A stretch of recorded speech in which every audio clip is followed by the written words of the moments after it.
Hey beautiful people, this is Timothy Pinkay from the Pinkay Report. This is going to be the second review of the Nikon B500 after actually using it on the field, checking it out. There are a lot of things that I've learned from it. I can't wait to show you some more things about it, so stay tuned. Here we go.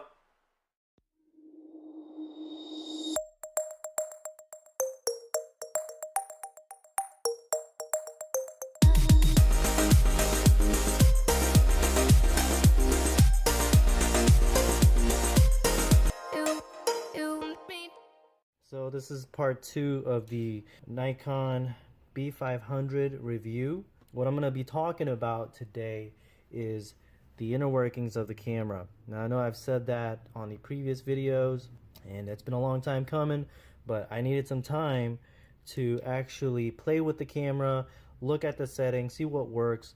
So I'm going to give you guys a brief explanation of what this camera can do. Let's see here. We'll start with the icons that we have here. Each of these icons give there is a brief description on each of them when you actually spin them around, and you'll see what I'm talking about. So you got scene selector, hope you guys can see that. You got portrait, you have landscape, you got night portrait, sorry, backlighting, sports. I will say something with this little section here. I've actually tried the sports and it's okay, but the camera itself doesn't work as good as it should when it comes to sports. Maybe I might be doing it wrong, but from my experiences, you know, when I do photography regarding soccer players or football players, they're still blurred. And what I've come to find out is that in order for you to get the really good, clear, crisp photo, you want to raise the ISO levels. And on this camera, you can do it. You can raise the ISO levels, which would give you the graininess, of course, in every photo that you take.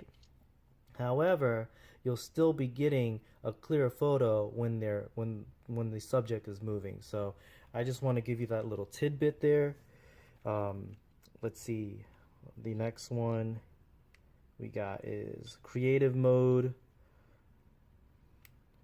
We got small portrait and the short movie show, which I've never tried, but I'll try it one day. Back to auto mode. Auto mode is my favorite mode to be in. I love it just because it's such a normal basic mode, and I usually do a lot of my editing on post, so for me it's fine. So here, when you have the camera on and you are facing all these little buttons here, this big small one, this is pretty much the one that gives you kind of like the access to brightness here on the right. You can actually raise the brightness or exposure level. I usually keep mine at 0.7. Sometimes 1.0 is pretty good if it's really dark, but 0.7 for me works really well, especially when I'm in indoors. So I'll just keep that here. If you go to the far left, you'll be able to change the hue, which is basically like the coloring around, which is pretty neat. Then you can do vividness. You can actually change a lot of things here. You probably can't see it on this camera, but I'm seeing it. And then you got active delighting, which active delighting, essentially what it actually does is it allows you to get more depth in your photos. There's another word for this that other cameras use, other DSLR cameras use. But yeah, if you are familiar with active delighting, which I'm not too familiar with, so I really don't have a lot of knowledge regarding that. I would advise you guys to look it up because I hear you could do some good stuff with active lighting, make some photos look really really good. And yeah, so that's that. This bottom icon is the plant icon, and if you click it, it allows you to shoot fireballs from your mouth like Super Mario Brothers. I'm kidding. I'm kidding. Actually, this is macro mode.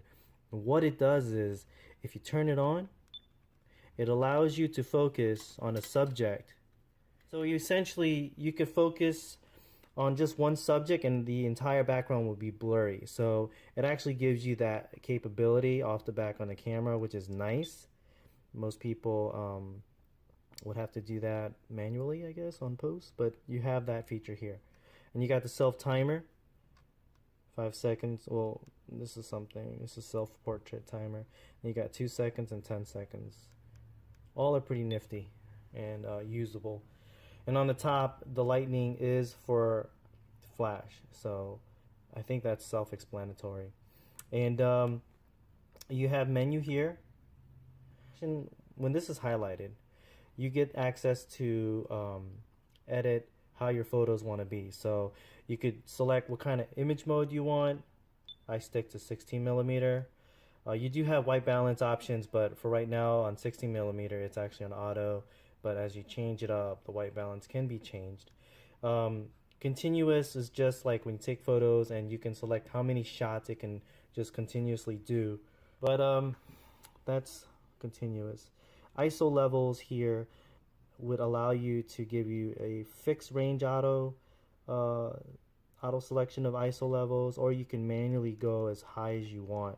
This goes up to 64, and that's not the largest kind. Actually, some cameras can go up to like the thousands. I'm talking about over 10,000, even to 20. And ISO sensitivity, what it does is it allows you to bring in more light. So basically, the camera that has the little shutter like that, when you take the photo, it opens up really wide. That way more light can go in. Now, one little tidbit is the higher your ISO level is, the faster your shutter speeds and aperture will be as well. So well, aperture, there's no speed, but it'll be a little bit more bigger. Anyways, or I may have that wrong. You could definitely quote me on that if you guys could do the research. And so AF area mode is another thing that they have here. I don't know what it is, so I'm gonna skip it. Autofocus mode, that's self-explanatory, and I don't even use it, so don't worry about that. So I'm gonna choose now video. Video is basically very limited. You only get like this. I always keep mine on 1080 and 25 frames per second because that's usually the standard for video. You can't adjust the ISO settings. You can't adjust the aperture because with this camera you can't change the lens. So you got movie VR, you got wind noise reduction, which really doesn't work, and then you got the frame rates, which on the frame rates you only get two options: 25 frames per second or 30 frames per second, which ain't bad, but it is what it is. And then you have the network menu, which gives you like airplane mode, connect to smart device, which I pretty much showed you guys on the first video before. Send while shooting, which allows you to send still images and upload photos on your social media or through your phone. Actually, it's most likely through your phone. The Wi-Fi aspect of it, the Bluetooth, or you can restore everything to default settings. That's menu. Let's see here. This is the display. It basically brings in all of the stuff that you have going on here, and click it again, and then you click it one more time and it all disappears. So it just gives you an idea of what's going on, what settings you have. Trash can, of course, is for deleting pics that you don't want. And if you press play, you'll get to access all of the stuff you've done. So I have a video already. I backtrack it. That's me. Keep doing. That's a bunch of photos of me. I'm trying to backspace. Yeah. So as you can see, these are a lot of photos that I've already taken. And yeah, so anyways, I'm gonna keep that there. Let's see here. I think that's pretty much it for all of these. And as you know, these are icons that you can go to and fro from. You should check it out. And like I said, this camera, it doesn't allow you to have the capability of taking this thing off and replacing it with something else. You're pretty much stuck with just this camera lens. And to me, that's fine. I don't care. Eventually, I'll probably invest in a DSLR. So anyways, I hope you enjoyed the part 2 review of this Nikon B500. The next slide that you're going to see is just a few videos of what I've took with adjusting the settings here, and in a few photos. So I hope you guys like it, and I'll see you guys later.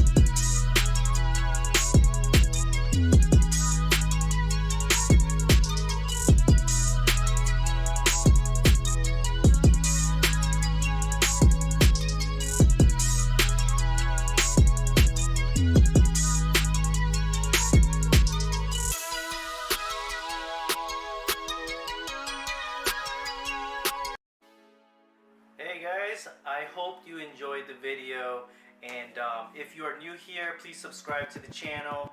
If you are a subscriber, please click the bell icon, and if you have any questions, please leave them on the comments below. I'm happy to give you guys this video, and I hope it's been really helpful in your journey into knowing which camera is best for your video and photography needs. Anyways, my name is Timothy Pincay from the Pincay Report, and I'll see you later.